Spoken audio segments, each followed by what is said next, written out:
السلام علیکم ورحمۃ اللہ وبرکاتہ۔ معزز ناظرین، آج کی اس ویڈیو میں ہم دو بہت اہم مسئلے آپ کے سامنے پیش کرنے کی کوشش کر رہے ہیں۔ جی ہاں ناظرین، پہلا مسئلہ یہ ہے کہ آپ نے ایک جانور دیکھا ہوگا۔ وہ جانور گرمیوں میں نکلتا ہے اور گرمیوں میں بہت زیادہ ہم اسے دیکھتے ہیں، گاؤں دیہاتوں میں تو بہت دیکھنے کو ملتا ہے، جس کا نام آتا ہے چمگادڑ۔ آپ اس کو اسکرین پر بھی دیکھ رہے ہیں۔ ہو سکتا ہے مختلف علاقوں میں اس کو مختلف ناموں سے جانا پہچانا جاتا ہو، لیکن اس کی نشانی یہ ہے کہ آپ اس کو گرمی کے موسم میں دیکھیں گے، وہ درخت پر اپنے پیروں کے ذریعے سے یعنی الٹا لٹک جاتا ہے رات کے موسم میں۔ اس کو ہمارے علاقے میں چمگادڑ کہتے ہیں، ہو سکتا ہے آپ کے علاقے میں کسی اور نام سے اس کو جانا جاتا ہو۔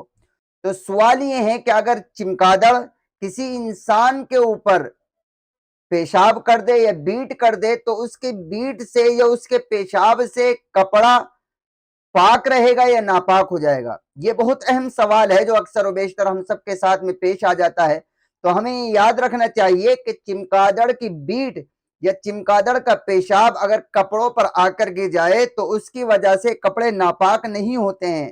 وجہ اس لیے کہ فقہا نے لکھا ہے، علماء کرام مفتیان اعظام نے کتابوں میں لکھا ہے کہ چمگادڑ کی بیٹ سے یا اس کے پیشاب سے بچنا بہت مشکل ہے، کیونکہ آدمی اپنے گھر کے صحن میں بیٹھا ہوا ہے یا کہیں جا رہا ہے۔ اب چمگادڑ جو اڑتی ہے وہ بتلا کر تو نہیں اڑتی، یا جب وہ اڑ رہی ہوتی ہے تو وہ بیٹ یا پیشاب کہہ کر تو نہیں کرتی کہ ہاں آپ میرے نیچے سے ہٹ جائیں، مجھے بیٹ کرنی ہے، پیشاب کرنا ہے، نہیں، وہ تو کر دیتی ہے۔ تو ظاہر ہے اس سے بچنا مشکل ہے، اس وجہ سے فقہا نے لکھا ہے کہ چمگادڑ کی بیٹ یا پیشاب اگر کپڑوں پر لگ جائے، کپڑوں پر آ کر گر جائے تو اس کی وجہ سے کپڑے ناپاک نہیں ہوتے ہیں۔